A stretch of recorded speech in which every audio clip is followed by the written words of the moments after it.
निश्चय सागरं वन्दे विनिश्चय सागरं वन्दे विनिश्चय सागरं वन्दे विनिश्चय सागरं वन्दे विनिश्चय सागरं वन्दे विनिश्चय सागरम। जेवली 1008 आदिनाथ भगवान की, परम पूज्य गणाचार्य श्री ईश्वर विराट सागर जी महाराज की, परम पूज्य वाक्य श्री शरणाचार्य श्री ईश्वर विनिश्चय सागर जी महाराज की,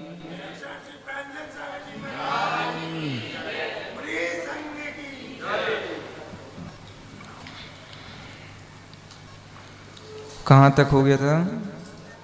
42 तक हो गया था।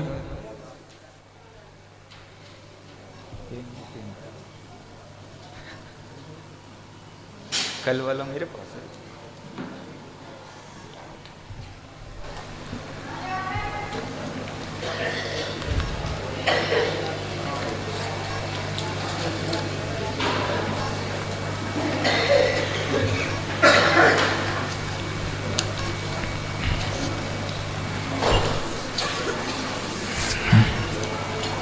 चालीस नंबर से पढ़ेंगे।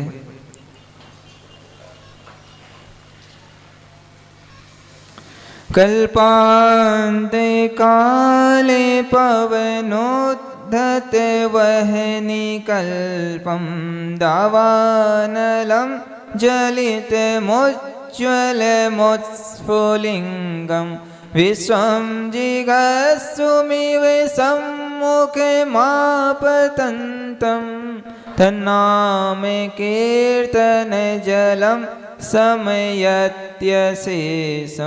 रक्ते क्षणं समदकोकिले कण्ठनीलं क्रोधोद्धतं फणिनमुत्फणिमापतन्तम् आक्रामतिक्रमयुगेन निरष्टशङ्कस्तन्नामे नागदमनि हृदयस्य पुंसः वल्गतुरं गजगर्जित भीमेनादे माजो बलं बलवतामपि भूपतीनाम् उद्यत्तिवाकरमयूखशिखापविद्धं तत्कीर्तनात् तमिवा सुविधा मुपैति।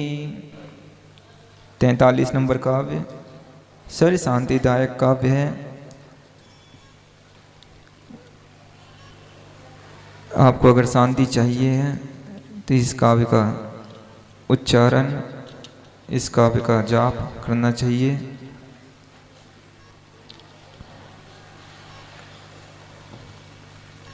कुंताग्र कुंताग्र कुंताग्र कुंताग्र भिन्न कुंताग्र भिन्न गज शोणित शोणित कुंताग्र भिन्न गज शोणित वारी वाह कुंताग्र कुंताग्र भिन्न गज शोणित वारी वाह कुंताग्र भिन्न गज शोणित वारी वाह कुंताग्र भिन्न गज शोणित वारी वाह कुंताग्र भिन्न गज शोणित वारी वाह कुंताग्र भिन्न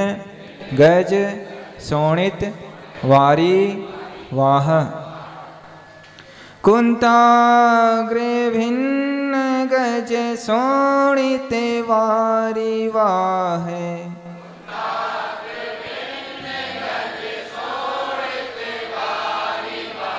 कुंताग्र भिन्न गज शोणित वारी वाहे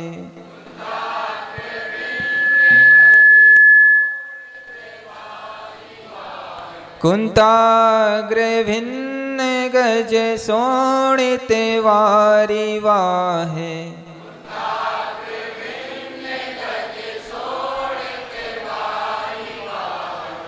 कुंत आग्र, कुंताग्र मतलब भालों के अग्रभाग से, भिन्न छिन्न भिन्न, गज मतलब हाथी, सोणित मतलब रक्त, वारी वाह मतलब जल रूपी प्रवाह में।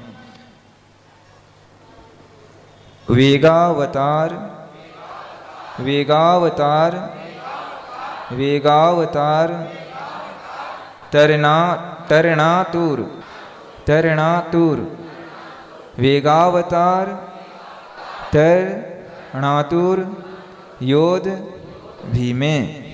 वेगावतार, तरणातुर, योध भीमे। वेगावतार, वेगावतार, तरणातुर, योध भीमे। वेगावतार, वेगावतार, तरणातुर, योध भीमे। वेगावतार, तरणातुर, योध भीमे।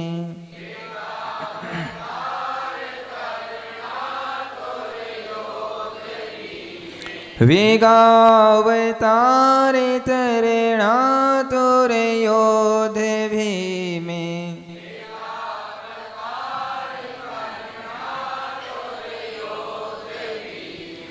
वेगावतार, तरणातुर, योध भीमे।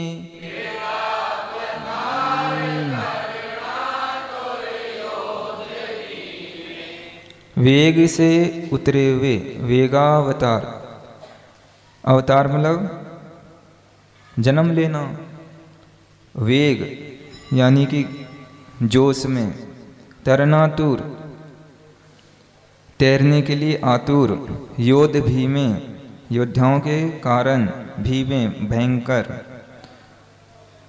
युद्धे, युद्धे, युद्धे जयम, जयम, विजित, विजित, विजित, दुर्जय, दुर्जय, जेय, पक्षास, पक्षास।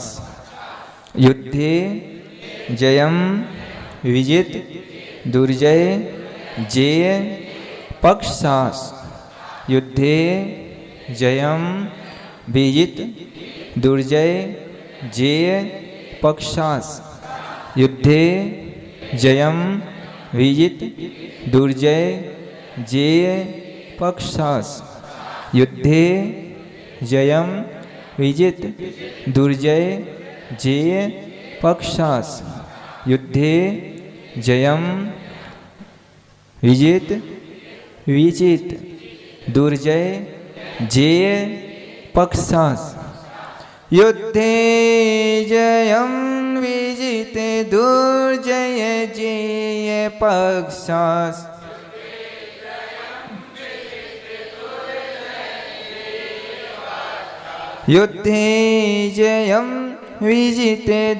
दुर्जय, जेय,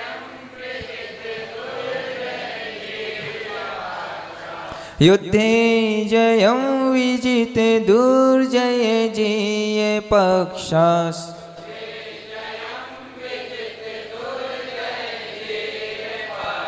युद्धे जयम, विजित, दुर्जय, जेय, पक्षास।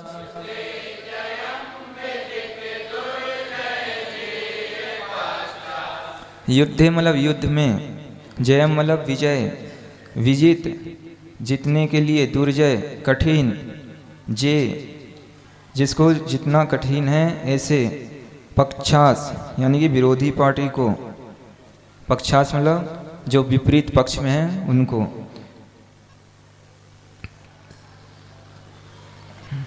जिसको जितना कठिन है ऐसे शत्रु पक्ष को पराजित करके। तत्पाद, त्वत्पाद पंकज, वना वनाश्रयिन, वनाश्रयिनो वनाश्रयिनो वनाश्रयिनो लभन्ते त्वत्पाद पंकज वनाश्रयिनो लभन्ते त्वत्पाद पंकज वनाश्रयिनो श्रेयिनो वनाश्रयिनो लभन्ते त्वत्पाद पंकज त्वत्पाद पंकज वनाश्रयिनो वनाश्रयिनो लभन्ते त्वत्पाद पंकज वनाश्रयिनो श्रयिनो श्रयिनो लभन्ते त्वत्पादे पंकज वनाश्रयिनो लभन्ते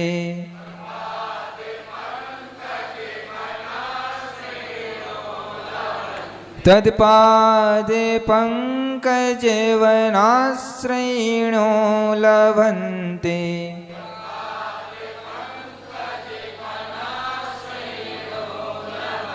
तत्पादे पंकज वनाश्रयिणो लभन्ते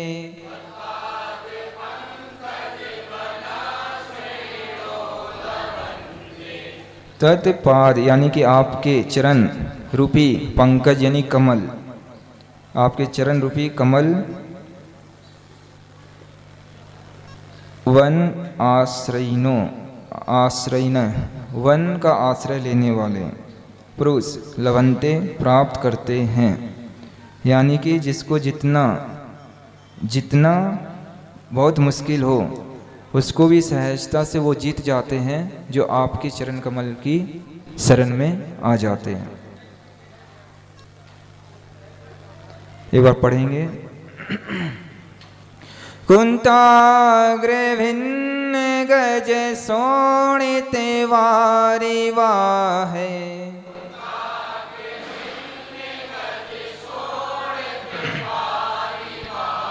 कुंताग्रे भिन्न गज सोणित वारी वाहे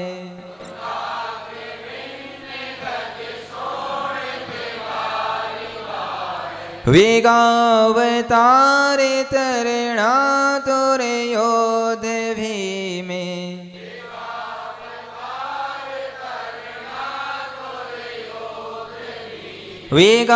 वेगावतारे तरणा तुरे योध भीमे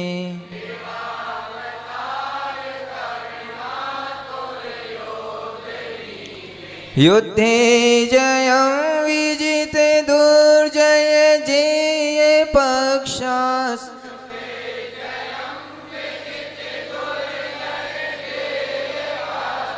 युद्धे जयं विजिते दुर्जय जेय पक्षास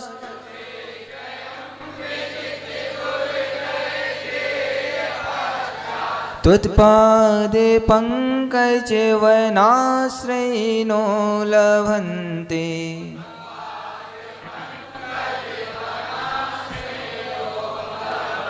त्वत्पादे पंकज वनाश्रयिनो लभन्ते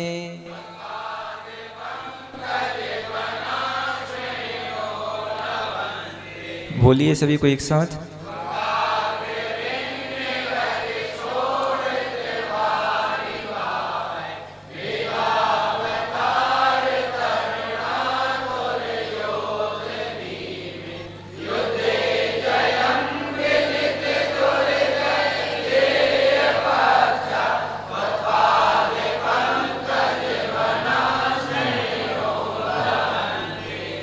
एक बार फिर से बोलिए।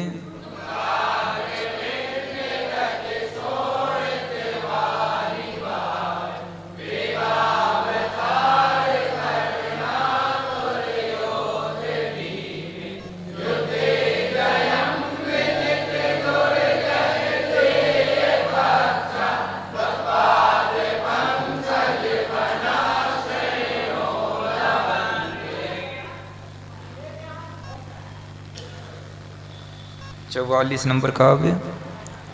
सर्व आपत्ति विनाशक, यानी कि किसी भी प्रकार की आपत्ति जो आती है उसको अगर नष्ट करना है तो ये काव्य का उच्चारण करना चाहिए।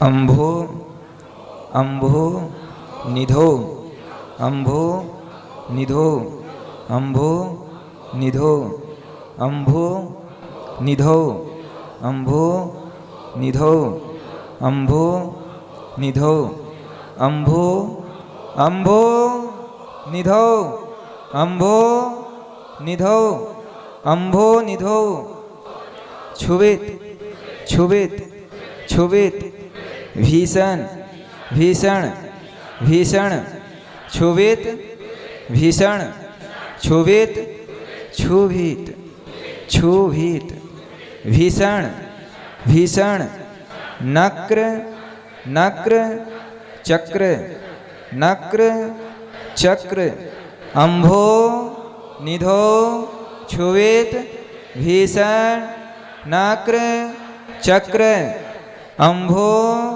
निधो छुवित भीषण नक्र चक्र अम्भो निधो छुवित भीषण नक्र चक्र अम्भो निधो छुवित भीषण नक्र चक्र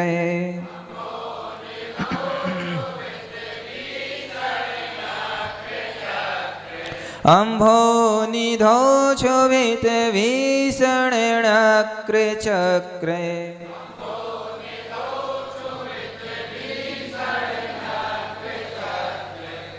अम्भो निधो मतलब समुद्र में, क्षुभित क्षोभयुक्त, भीषण यानी भयंकर, नक्र चक्र मतलब मगरमच्छों का समूह। नक्र मतलब क्या होता है? नक्र मतलब मगर, और चक्र मतलब जाल समूह, तो मगरमच्छों का समूह। भीषण मतलब भयंकर, क्षुभित मतलब क्षोभयुक्त, अम्भो निधो यानी समुद्र में। पाठीण पाठीण पीठ पाठीण पीठ भय डोलवण डोलवण वाड़ वागणो वाड़ वागणो वाड़ वागणो पाठीन पाठीन पाठीन पीठ पाठीन पीठ भय डोलवण डोलवण डोलवण वाड़ वाड़ वागनो वाड़ वागनो वाड़ वागनो पाठीण पीठ भय डोलवण वाड़ वागनो पाठीण पीठ भय डोलवण वाड़ वागनो पाठीण पीठ भय डोलवण वाड़ वागनो पाठीन पीठ भय डोलवण वाड़ वागनो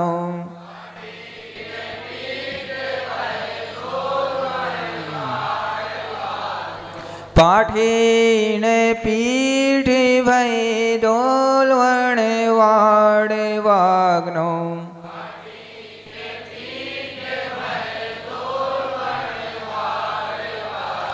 पाठीन पीठ भय डोलवण वाड़ वागनो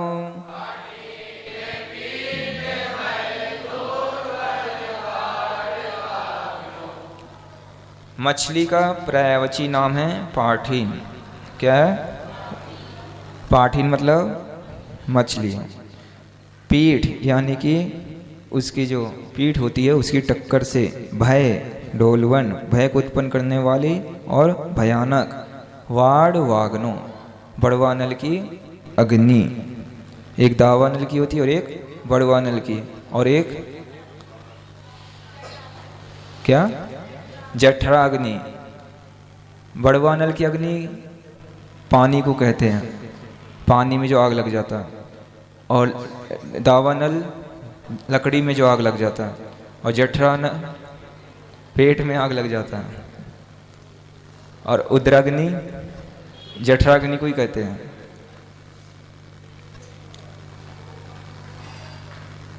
रंगत रंगत रंगत तरंग, रंगत तरंग, रंगत तरंग, रंगत आधा तक उच्चारण करना है। रंगत तरंग, रंगत तरंग, रंगत तरंग, रंगत तरंग। शिखरस, शिखरस आधा स तक लेना। शिखरस स्थित, शिखरस स्थित, शिखरस स्थित, शिखरस स्थित, शिखरस स्थित, शिखरस स्थित। यान, यान पात्रास, पात्रास, पात्रास। रंगत तरंग शिखरस स्थित यान पात्रास। रंगत तरंग शिखरस स्थित यान पात्रास।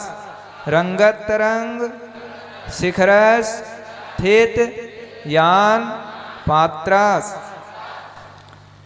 रंगत तरंग शिखरस स्थित यान पात्रास।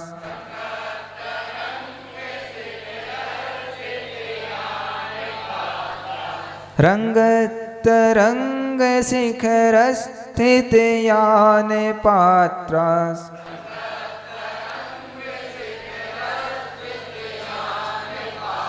रंगत तरंग शिखरस स्थित यान पात्रास।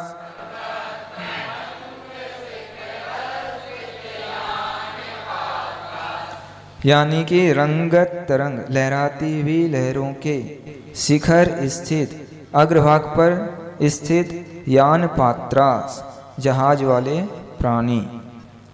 लहराते हुए लहरों के अग्रभाग पर डगमगाते हुए जहाज वाले प्राणी। त्रासम विहाय, त्रासम विहाय। भवतः, भवतः, भवतः, भवतः। त्रासम विहाय भवतः। स्मरनाद, स्मरनाद, स्मरनाद, स्मरनाद, स्मरनाद, स्मरनाद, स्मरनाद।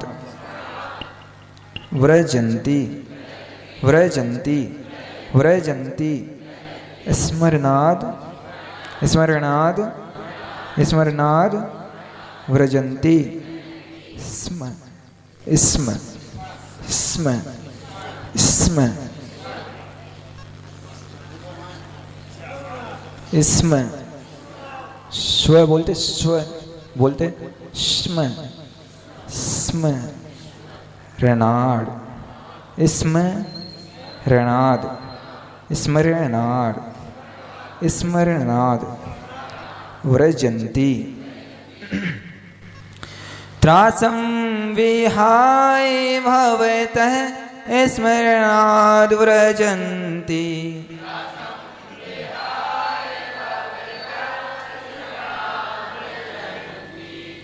त्रासं विहाय भवतः स्मरणाद व्रजन्ति।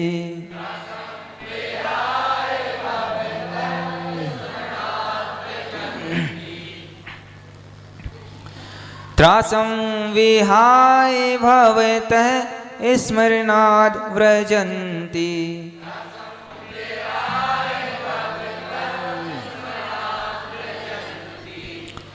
त्रासम मतलब घबराहट। त्रासम मतलब क्या होता है? घबराहट। विहाय मतलब छोड़कर, विहाय मतलब छोड़कर। भवतः मतलब आपके, स्मरणाद स्मरण से, व्रजंती मतलब जो है किनारे चले जाते हैं या बाधा से दूर हो जाते हैं। इसमें आचार्य भगवान ये कह रहे हैं कि अगर आप जो है समुद्र में जहाज में फंस गए हो और बहुत भयंकर तूफान आ जाए उसी समय, और पानी में आग लग जाए, बड़वानल की अग्नि लग जाए, उस समय जो आप अगर घबरा रहे हो कि अब कैसे बचेंगे, कैसे निकलेंगे, अब तो पानी में डूबना ही है या मरना ही है, उस समय आचार्य भगवान कह रहे हैं कि अगर ये काव्य आपका उच्चारण कर लोगे सच्चे भाव से, तो आपकी वो जो घबराहट है या आपको भय है, डर है कि मृत्यु हो जाएगी, उस मृत्यु से आप बच सकते हो। बड़वानल के कारण आपकी मृत्यु नहीं होगी। आयु पूर्ण हो जाए तो हो जाएगी, लेकिन इस कारण से फिर मृत्यु नहीं होगी, वो शांत हो जाएगी। पढ़ते हैं एक बार अपन। एक मिनट एक लाइन हम बोले फिर दोबारा तुम। अम्भो निधो क्षोभित भीषण नक्र चक्रे,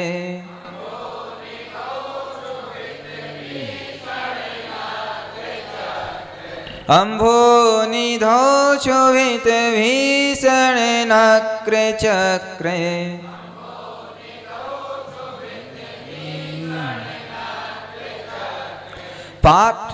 पाठीन पीठ भय डोलवण वाड़ वागणो,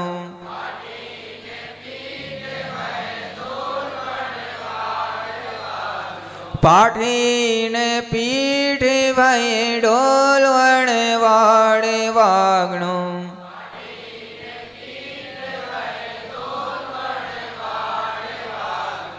रंगत रंग शिखर स्थित यान पात्रास,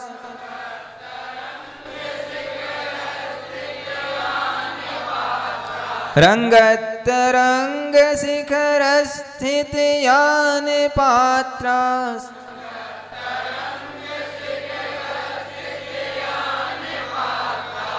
त्रासं विहाय भवतः स्मरणाद् व्रजन्ति,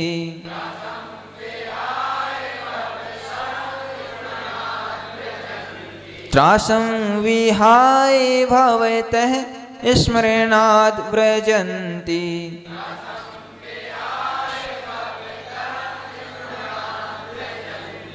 बोलिए सभी को एक साथ।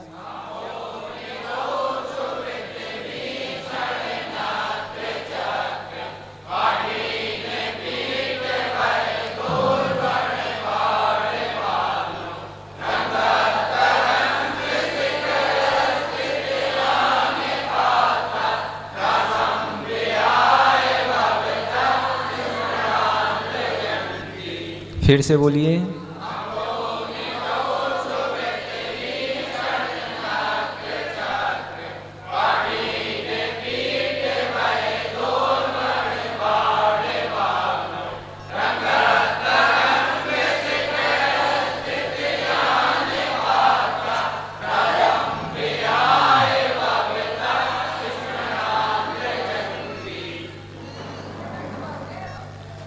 इसके बाद 45 नंबर काव्य।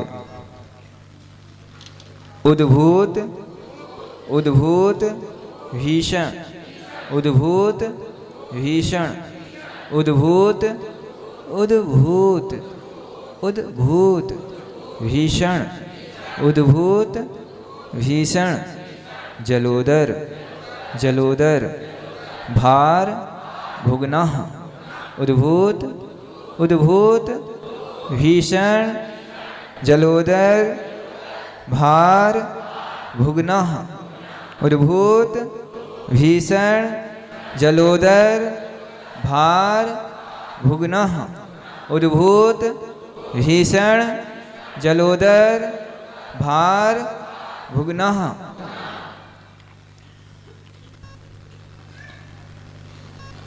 उद्भूत भीषण जलोदर भार भुग्नः,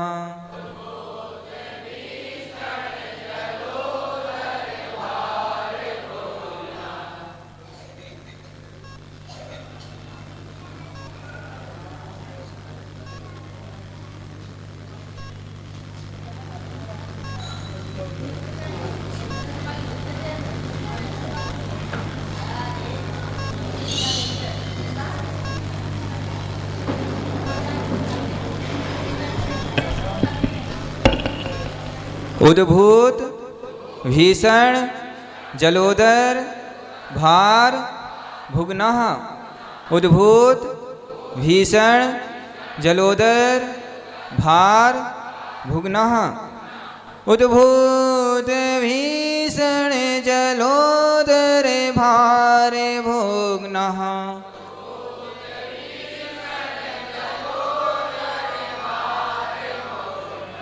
उद्भूत मतलब उत्पन्न हुए, भीषण मतलब भयंकर, जलोदर मतलब जलोदर के, भार भुगना भार से पीड़ित। एक रोग है जलोदर। देखा आप लोगों ने? देखा है किसी को होते हुए? हमने नहीं देखा। पेट में पानी भर जाता, बढ़ जाता पेट। अच्छा, मतलब कि चलने फिरने बैठने में तकलीफ होती होगी।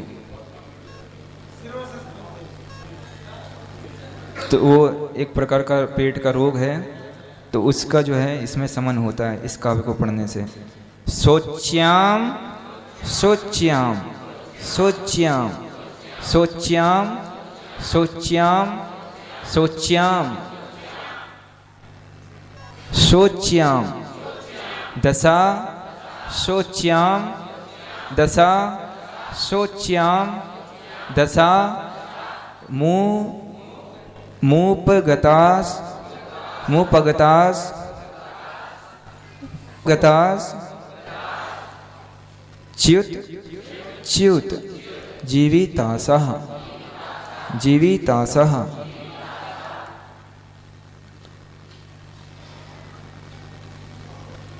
शोच्याम शोच्याम शोच्याम दशा मूपगतास मूपगतास च्युत जीवितासः।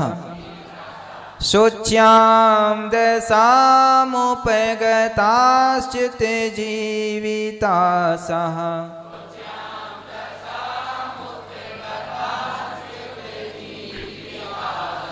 शोच्याम दशामुपगताश्च्युत जीवितासः।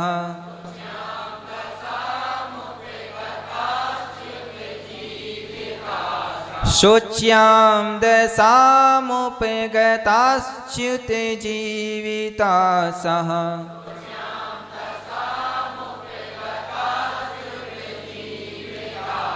शोच्याम दशामुपगताश्च्युत जीवितासः।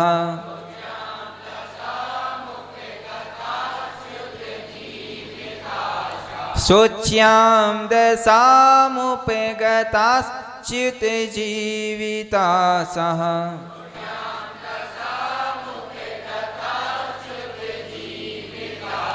शोच्याम यानी सोचनीय दशा में, दशा मतलब दशा में, उपगता प्राप्त हुए, च्युत छोड़ दी है, जीवित आशा जीने की आशा।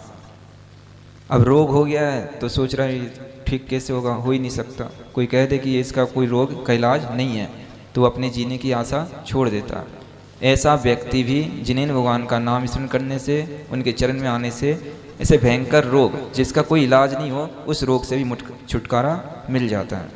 त्वत्पाद त्वत्पाद पंकज रजोमृत रजोमृत रजोमृत दिग्ध देहा। त्वत्पाद त्वत्पाद पंकज रजोमृत रजोमृत दिग्ध देहा। त्वत्पाद पंकज रजोमृत दिग्ध देहा। त्वत्पाद पंकज रजोमृत दिग्ध देहा।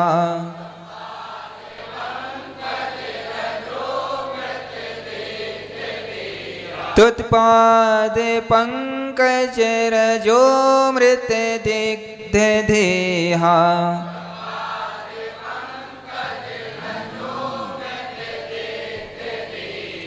त्वत्पाद पंकज रजोमृत दिग्ध देहा।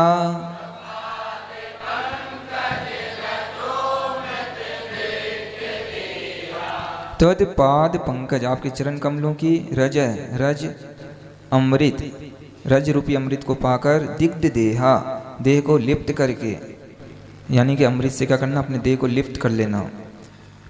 मर्त्या मर्त्या मर्त्या मर्त्या भवन्ति भवन्ति मर्त्या भवन्ति। मकरध्वज मकरध्वज मकरध्वज मकरध्वज मकरध्वज।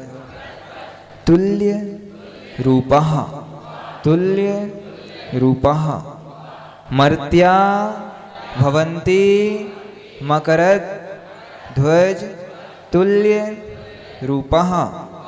मर्त्या यानी मनुष्य, मर्त्या मतलब क्या होता है, मनुष्य का एक नाम है। भवंती हो जाते हैं। मकरध्वज, मकरध्वज मतलब कामदेव, कामदेव का दूसरा नाम क्या है, मकरध्वज। कामदेव को मकरध्वज भी कहते हैं। तुल्य रूपा यानी कि उनके समान रूप वाले हो जाते हैं, यानी कि जो शरीर देखने में खराब सा लग रहा था रोग के कारण, वो रोग ठीक हो जाता है और शरीर कैसा हो जाता है, कामदेव के समान हो जाता है। किनका, जो आपके चरणों की शरण को प्राप्त कर लेते हैं, आपका नाम स्मरण करते हैं। आपको श्रद्धान पूर्वक सिर्फ एक बार स्मरण कर लो। किनको, जिनेन भगवान को घर बैठे, जरूरी नहीं है मंदिर में आके 1 घंटे आप बैठे रहो, भगवान का नाम लेते रहो, पूजन करते रहो। आपका 1 घंटा एक कोने में, और आप एक बार सिर्फ एक बार आपने सच्चे दिल से अगर इतना ही कह दिया ना, अरिहंत अरिहंत, आपका 1 घंटे का और अरिहंत बोलने का पुण्य बराबर है। लेकिन भाव में अंतर है। भाव आपके कैसे हैं, अगर सच्चे हृदय से कह रहे हो तो आपका एक बार खाली भगवान को स्मरण करने से पूरे पूर्व कर्मों के संचित पाप भी नष्ट हो जाते हैं। लेकिन वो भाव कहाँ से लाएं, वो भाव मिलते नहीं है ना इस पंचम काल में, बहुत मुश्किल है।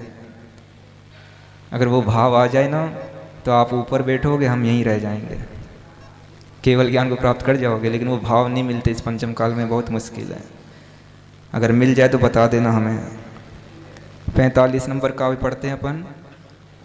उद्भूत भीषण जलोदर भार भोग्नः,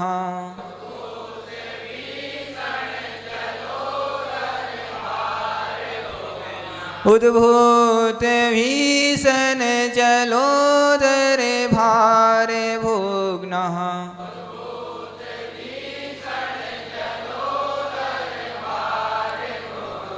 शोच्यां दशामुपगताच्युत जीवितासः,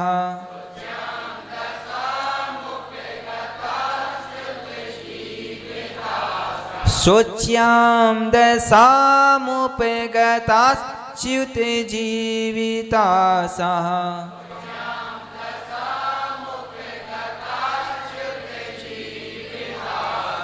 त्वत्पाद पंकज रजो मृत दिग्ध देहा,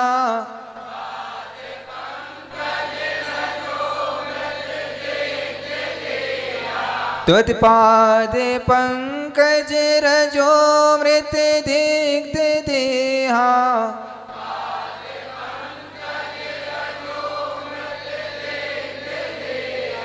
मर्त्या भवन्ति मकरध्वज तुल्य रूपः,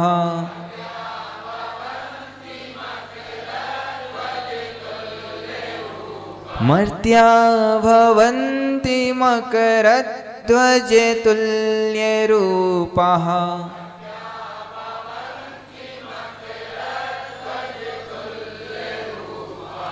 बोलिए सभी को एक साथ।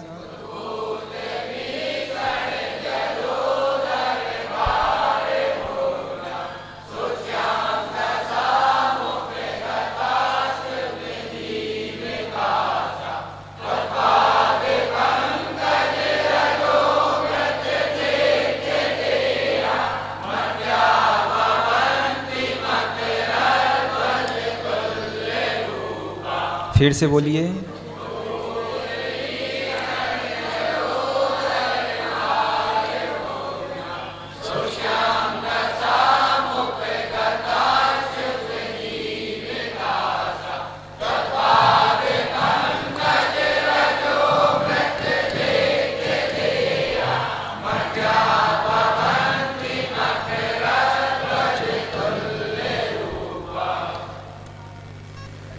तैंतालीस नंबर से पढ़ेंगे फिर से, बोलिए।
कहाँ तक हो गया? 45 हो गए हैं। किसी को कोई दिक्कत तो नहीं पढ़ने में? कोई काव्य पढ़ने में नहीं आ रहा हो तो पूछ सकते हो। सुनील जी पढ़ लिया सब? 45 तक पूरा एक से सब आ गया पढ़ना? क्या पढ़ते? भक्तांबर नहीं है, भक्तामर, भक्तामर। अंबर नहीं है, मर है, भक्तामर। पहले नाम तो सही से ले लो तुम लोग, नहीं तो कहेंगे किसने पढ़ाया, तो कहोगे प्रांजल सागर ने पढ़ाया। मेरा नाम नहीं लेना बिल्कुल भी। भक्तामर। स्तोत्र। एक थोड़ी सी सूचना देना है तुम लोगों को। कल तुम लोगों की परीक्षा हुई थी, उसमें जुर्माना हुआ था। कितने लोगों का हुआ था वो लिस्ट गिर गई हमारे पास से। वो कृपया शाम तक हमसे रसीद ले ले ध्यान से। किसी का 50 है, किसी का 100 है, इसलिए पर्ची गिर गई हमारे हाथ से, नहीं तो हम तो शाम ही को सब कर देते। सो वो ध्यान से शाम तक हमसे रसीद ले ले। और जिनको रसीद नहीं चाहिए वो गुप्त भंडार में गिर जाएगा पैसा, ये ध्यान रखें।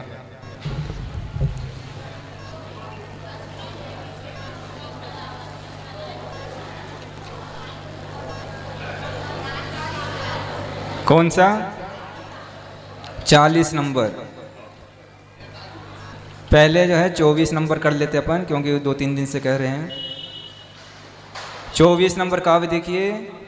त्वामव वयम, त्वामव वयम, त्वामव व्ययम, विभु मचिन्त्य मसंख्य मात्यम ब्रह्माणमीश, ब्रह्माणमीश्वर मनंत मनंग केतुम योगीश्वरम विदित योग मनेक मेकम ज्ञानस्वरूप ममलम प्रवदंती संतः।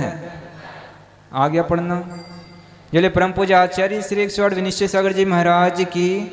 आप सभी अपने स्थान पर खड़े हो जाएं।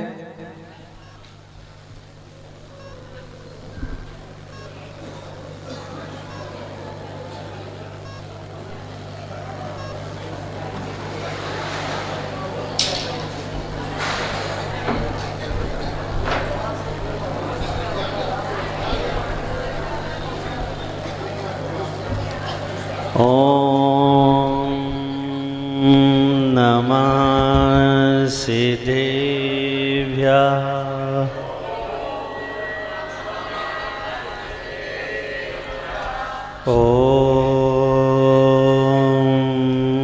नमः सिद्धेभ्यः।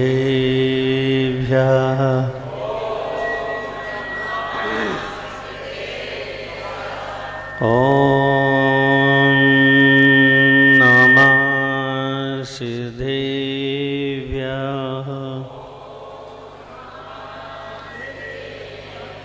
जय बोले अंतानंद सिद्ध परमेश्वरी भगवान की।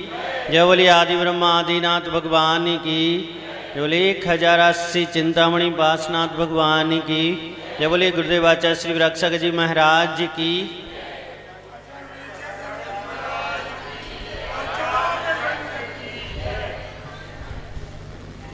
कौन से नंबर का?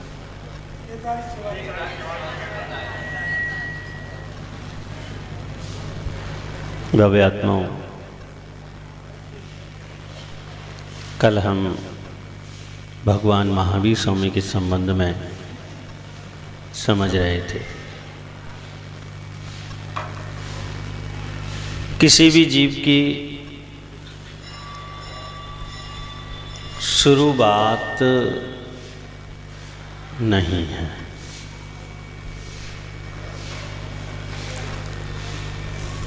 शाश्वत समय के साथ साथ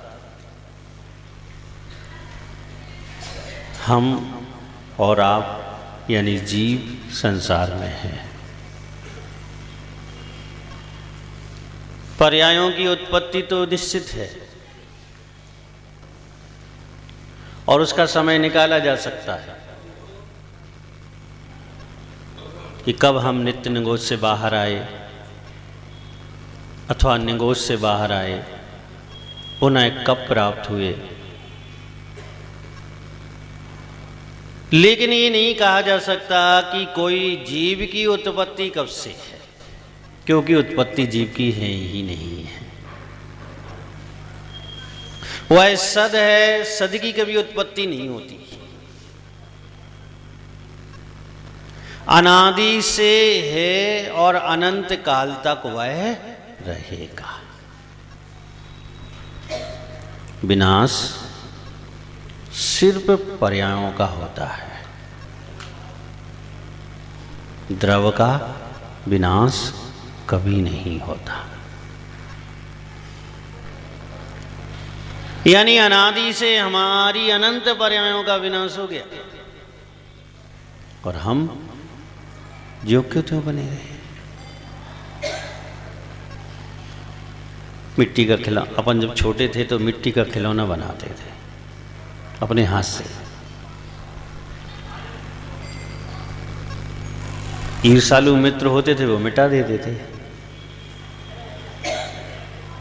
हम फिर मिट्टी को कूट लेते थे, फिर गला लेते थे, फिर बना लेते थे, फिर ऐसा ही होता था, फिर मिट जाता था।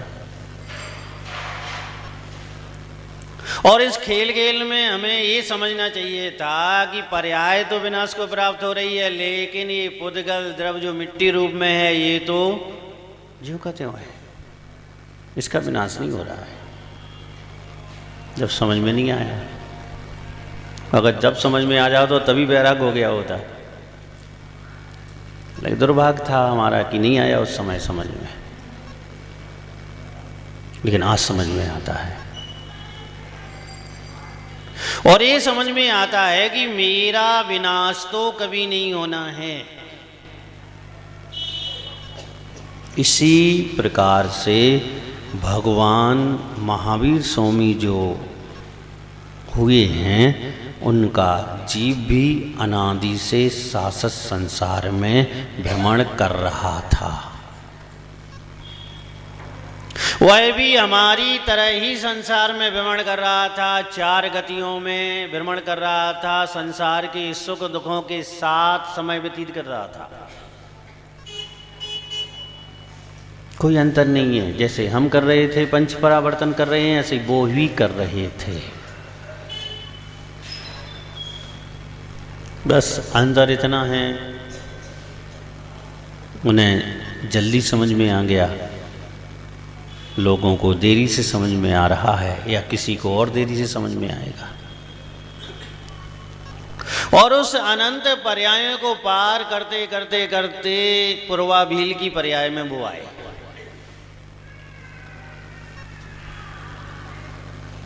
मनुष्य हुए, आदिवासी, भील, अनपढ़, गंवार, हिंसक, मांसाहार का भोजन करने वाले हुए। ये बात पक्की है, जो जिस पर्याय में पहुंच जाता है, जिस जाति में पहुंच जाता है, जिस धर्म में पहुंच जाता है, उसको फिर वहीं रक्त प्रभाव से आनंद आता है। आप उसके सामान मत समझना, रक्त को बहुत काम करता है रक्त। सांप को कितना भी दूध पिलाया जाए, लेकिन वो सांप का बच्चा ही रहेगा। यह रक्त प्रभाव और संस्कार रक्त के ऐसे हैं कि वह विष ही उगलेगा। हमारी पर्याय चेंज हो जाए, हम कोई निम्न श्रेणी में चले जाएं, हमारे विचार निम्न श्रेणी के कार्य करने में हो जाएंगे। वो निम्न श्रेणी वाला उच्च श्रेणी में आ जाए, रक्त प्रवाह से उसके कार्य भी उच्च विचारधारा के हो जाएंगे। क्यों कहते हैं गर्भकाल में स्त्रियों को अहिंसक, धार्मिक, अहंकार रहित, अच्छी क्रिया के साथ समय व्यतीत करना चाहिए? क्योंकि जिस समय का रक्त शरीर बना रहा है, उस समय के रक्त में आपके कैसे संस्कार हैं?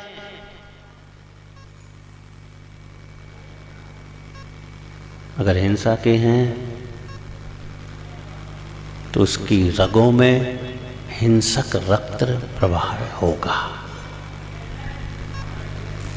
और उस हिंसा का प्रभाव धीरे धीरे यहां तक आएगा कि वो आप पर भी हाथ उठा सकता है।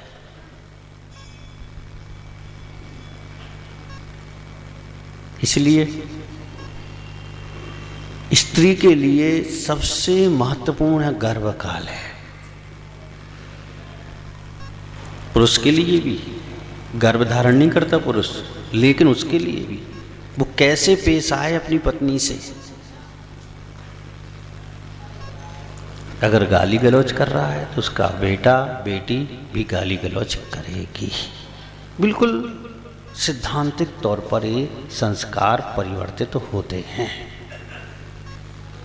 वह जैसी क्रिया उस गर्भकाल में पिता या माता कर रहे हैं, वैसी की वैसी पितक्रिया रक्त संस्कार से एक दूसरे में प्रभावित होती है।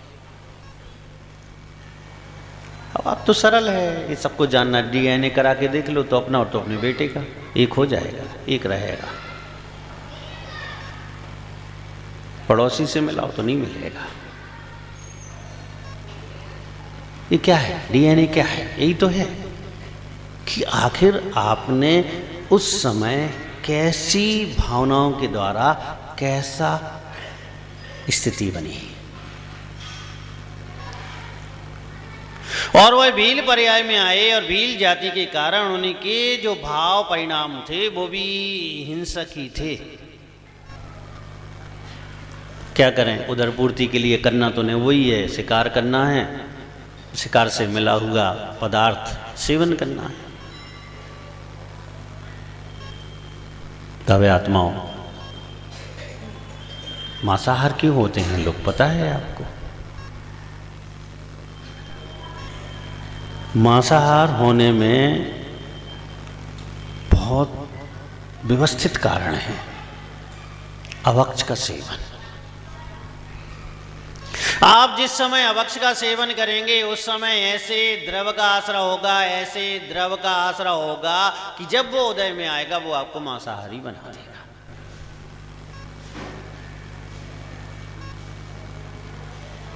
अभक्ष क्या है जानते हो आप? उस अचार को देख लें, बहुत अच्छा लगता है लोगों को। नहीं, अचार तो खा लो आप, कोई बात नहीं, लेकिन मर्यादा के अंदर का खाओ। यहां बात हम उस अचार की कर रहे हैं जो मर्यादा तोड़ चुका है। जिसमें त्रस जीव एक इंद्री, दो इंद्री से लेकर पंच इंद्री तक के उत्पन्न होते हैं, हो सकते हैं। वो एक नींबू का पीस, आम का पीस, आंवले का पीस या और भी कुछ।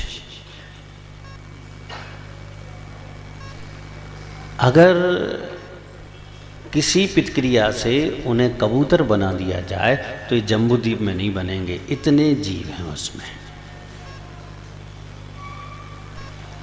पूरे जम्बूद्वीप में नहीं बनेंगे। बहुत बड़ा माप है जम्बूद्वीप का। अब आप ऐसे अवक्ष का प्रतिदिन सेवन करेंगे तो अगला भाव कहाँ जाएंगे आप? जहाँ भी जाएंगे वहाँ मांसाहारी होंगे आप। वह द्रव्य जब भी उदय में आएगा, आप चाहे उच्च कुल में जन्मे हो चाहे निम्न कुल में जन्मे हो, आपकी भावना मांसाहार के प्रति प्रेरित होगी। ऐसा नहीं है कि जैनी मांसाहार नहीं करते, करते हैं, आज भी करते हैं, परसेंट कम होंगी, उनके द्रव्य उदय में आ गया, इसलिए मित्र यार दोस्त सोसाइटी में उनकी प्रवृत्ति मांसाहार की हो गई। और भी चीजें हैं, पापड़ हैं, मर्यादा के बाहर, यही स्थिति है। जमीकंद हैं, मर्यादा के बाहर, लगभग यही स्थिति है। और भी ऐसी बहुत सी चीजें हैं जिनमें त्रस जीव उत्पन्न मर्यादा के बाहर होना प्रारंभ हो जाते हैं।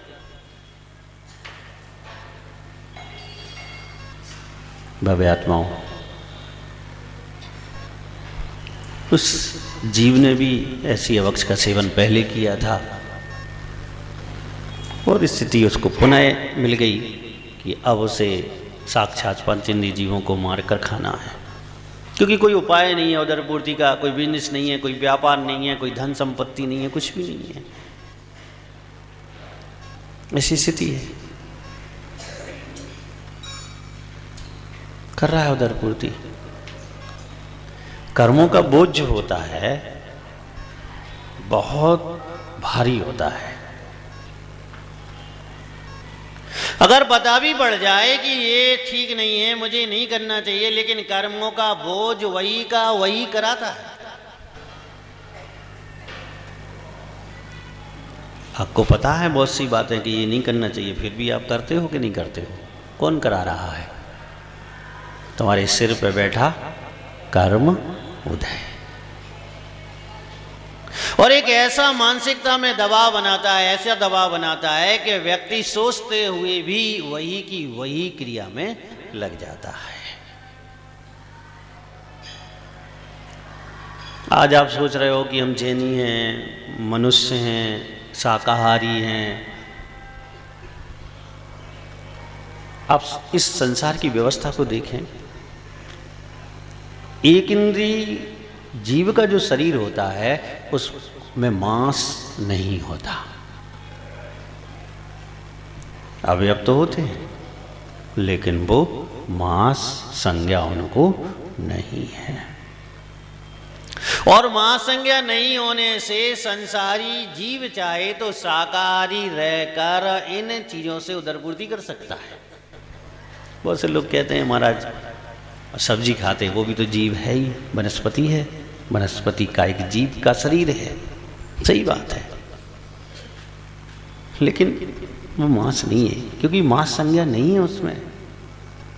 उसको तोड़ो, आप जैसा रक्त नहीं निकलेगा। 2 इंद्री से 5 इंद्री तक को आप कुछ करो, रक्त निकलेगा। उनमें किसी न किसी मात्रा में कितनी कमजोर कितनी मजबूत हड्डियां पाई जाएंगी। मज्जा मेदा ये सब विज्ञान देख रहा है, ये सब पाया जाएगा। लेकिन एक इंद्रिय जीव में जीव तो है, शरीर है उसका, लेकिन उसमें मांस नहीं है। औदारिक शरीर है लेकिन मांस संज्ञा नहीं है। इसलिए तो निषेध है कि 2 इंद्रिय जीवों के शरीर का भक्षण सब लोग नहीं कर सकते, या किसी को भी नहीं करना चाहिए, क्योंकि वो करने से मांस सेवन होता है। अब लोग तर्क देते हैं, हम एक बार खजुराहो में थे, 2002-3 की बात है, 1 जनवरी की बात है। एक टूर आया हुआ था, इंग्लैंड अंग्रेज लोग थे, स्कूल का टूर था। तो गाइड जैन था, तो वो ले आया हमारा हमसे मिलाने के लिए। बातचीत हुई तो उन्होंने शाकाहार पर बहुत बढ़िया बात की, और उन्होंने आरोप लगाया कि आप लोग भी तो वनस्पति का सेवन करते हैं, आप शाकाहारी कैसे हैं। समझाया उन्हें, और 10 बार समझाना पड़ा उन्हें। बार बार वो तो बस नो ऐसा नहीं हो सकता, नो ऐसा नहीं हो सकता। लेकिन उन्हें बहुत अच्छे तरीके से 10 बार समझाया। तो उन्हें थोड़ा थोड़ा विश्वास हुआ कि अगर हम सही तरीके से अध्ययन करें और सही तरीके से रिसर्च और खोज करें तो ये हमें अच्छी तरह से ज्ञात हो सकता है कि जो एक इंद्रिय है इनमें जीव होता है लेकिन मांस नहीं होता। और जैसे दूध है, दूध पर विवाद चल रहा है कि शाकाहारी है कि मांसाहारी है। शाकाहारी है क्योंकि ये पक्की बात है कि गाय जो भोजन करती है उससे कोशिकाएं, कणिकाएं बनती हैं, लेकिन वो 2 प्रकार की बनती हैं। एक तो रक्त विभाग में जाती हैं और एक उसके आंचल में दूध विभाग में जाती हैं। और जो दूध विभाग में जाती हैं वो मांसाहार से मुक्त होती हैं। अभी तक आप इतने वर्ष के हो गए, कहीं नहीं सुना होगा किसी गाय को लगाते हुए लाल दूध आ गया। नहीं आया होगा, ना आएगा, कभी नहीं आएगा। ये बात अलग है कि वह जो अवयव है, वह जो थैली है वो जरूर मांस से बनी हुई थैली है, क्योंकि शरीर तो मांस है। अब मैंने माँ का दूध पिया, आपने माँ का दूध पिया, वो भी कैसे पिया? व्यवस्था है, व्यवस्था को आप मांसाहार नहीं कह सकते। वो वैसी ही व्यवस्था है, उस व्यवस्था में चेंज नहीं कर सकते। इसलिए हमें सबसे पहले तो ये समझना जरूरी है कि मांसाहार क्या है और शाकाहार क्या है। और जब हमारी ये समझ में आता है तो फिर हमारे दिमाग में आ जाता है कि हमें क्या सेवन करना है और क्या सेवन नहीं करना है। महिलाओं से मैं विशेष करके कहना चाह रहा हूं, मुनियों के संबंध में, जिस वस्तु में आपको संशय है कि ये मर्यादा इसकी निकल गई हो, वो कभी भी पात्रों को नहीं देनी चाहिए। लोभ में मत पड़ो कि चल जाए, तुम्हारा सर्वनाश होगा, कुछ नहीं होगा। अगर आप जानते हुए भी, समझते हुए ऐसी प्रतिक्रिया करोगे तो अच्छा नहीं होगा।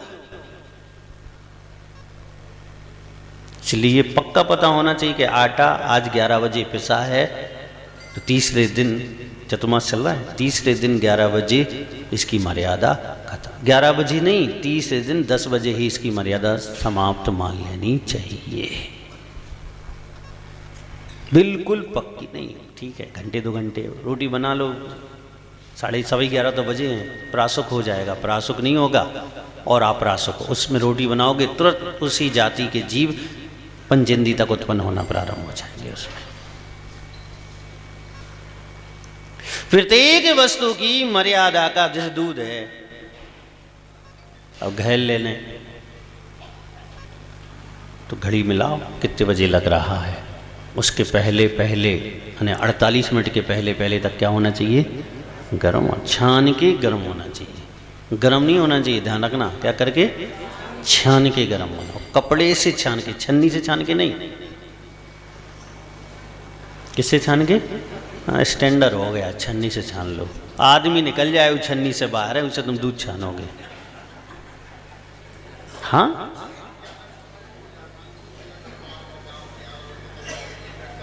हाँ, तो नहीं, वो महाराज कोई उपयोग नहीं हो सकता। आप तो वहीं व्यवस्था करो, वहीं छान के वहीं गर्म कर दो। इसलिए जहाँ टाइम लगता है, लोग अपनी व्यवस्था वहीं दूध वाले के यहाँ किए रहते हैं, एक छोटी सी गैस रखे रहते हैं, वहीं पर लगा, ताकि उन्हें पता कि हम 1.5 घंटे में पहुँचेंगे, घर दूर है, तो वो वहीं गर्म कर लेते हैं। गर्म करने का मतलब प्रासुक करना है, ताकि 6 घंटे की मर्यादा बन जाए। तो 1 घंटे, 1.5 घंटे, 2 घंटे मस्ते रहो, कोई बात नहीं। आप ध्यान रखना, अगर ऐसा आपको लगा है कि समय निकल गया तो मत चलाओ। दूध लेना जरूरी नहीं है, लेकिन शुद्धता कायम रखना जरूरी है। अगर आप समझने की कोशिश करेंगे तो आप अगली पर्याय में मांसाहार से बच सकते हैं।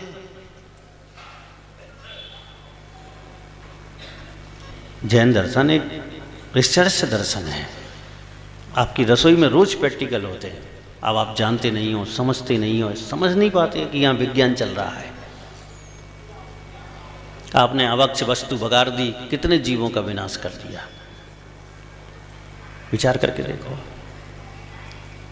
ये सारी प्रतिक्रियाओं को हमें अच्छी तरह से समझना चाहिए। हम कम वस्तु दे दें। हम तो सबसे ये कहते हैं, वैसे मुझे नहीं कहना चाहिए लेकिन मौका आता तो कह देते हैं, कोई भी किसी भी मुनि के हार कराना है, आपके हाथ में 5 उंगलियां दी हैं भगवान ने और दूसरे हाथ में 5, लेकिन 10 वस्तु हों, लेकिन शुद्ध हों, मर्यादिक हों, प्रासक हों और पूर्ण जैसी पकी रहनी चाहिए वैसी पकी हुई हो। क्योंकि अर्ध पक्क में भी जीव राशि शीघ्र उत्पन्न हो सकती है। समझ रहे?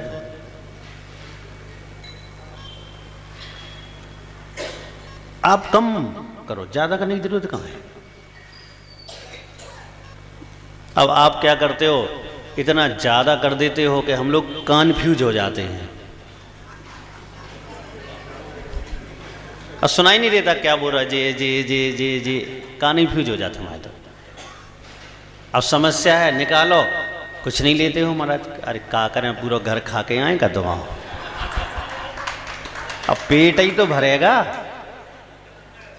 उधर में ही तो होगी पूर्ति।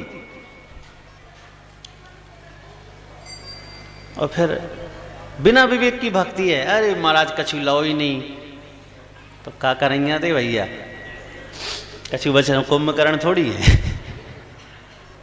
नहीं, जो लिया क्षमता से लिया कि नहीं लिया, ये ध्यान रखो। जो हमारा द्रव गया है वह इनके लिए लाभप्रद है कि नहीं है, हमें यहां ध्यान देना चाहिए। अब हम लाए हैं, हमने बनाया है, वो तो क्या हम महाराज बना के ले आए। अब आप कह दो तुम बना के ले, हम कैसे ले लें उसको। कछु तो ज्यादा ही ज्यादा भक्ति दिखा देते, आपके लिए बना के ले आए। अब तो 3 काल में नहीं ले सकते। कह के देखना कि महाराज आपके लिए चौका लगाया, अगर मुद्रा नहीं छूटी होगी तो बाहर, छूट गई होगी तो अंतराय। मैं आपको रास्ता बता रहा हूं, सही दान करने का रास्ता है। अपने लिए, अपने परिवार के लिए भोजन बनाओ और पात्र का संयोग लो, उसको आहार दान दो, बस इतना काम करो। इतना पुण्य का आसरा होगा कि आप कल्पना भी नहीं कर सकते। और जो प्रतिक्रिया आपकी वर्तमान में चल रही है उससे आपका पुण्य बहुत क्षीण होता है, बहुत कम मात्रा में आता है। जहां सोना मिलना चाहिए वहां बस मिट्टी मिलके संतुष्टि हो जाती है। तो समझदार आत्मा, अपन तो भगवान महावीर स्वामी के जीव की बात कर रहे थे कि वह भील होगा। अब समय हो गया है, बाकी बात कल करेंगे। जय बोलिए गुरुदेव आचार्य श्री विराट सागर जी महाराज की। जावाणी के ज्ञान से